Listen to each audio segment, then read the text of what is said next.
কিছু জায়গায় ছোট ছোট গন্ডগোল হয়েছে, এগুলো নির্বাচন একটা বাংলাদেশের প্রেক্ষাপটে একটা ট্রেডিশন। বাংলাদেশে একেবারে নির্বাচন শতভাগ স্বচ্ছ বিতর্ক মুক্ত এই 50 বছরে কিন্তু হয় নাই।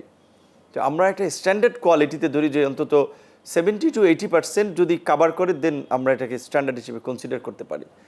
আমার এলাকায় আমি বলবো নির্বাচন মোটামুটি অবাধ সুষ্ঠু নিরপেক্ষই হয়েছে। কিছু জায়গায় ছোট ছোট গন্ডগোল হয়েছে, এগুলো নির্বাচন একটা বাংলাদেশের প্রেক্ষাপটে একটা ট্রেডিশন। বাট ওই সমস্ত দিক বিবেচনা করলে আমি বলবো নির্বাচন সুষ্ঠু হয়েছে। কিন্তু যদি বলে নির্বাচন সুষ্ঠু নির্বাচনের পরিবেশটা রক্ষার্থে প্রশাসনের যে ভূমিকাটা ছিল সেইখানে আরেকটু হলে ভালো হতো।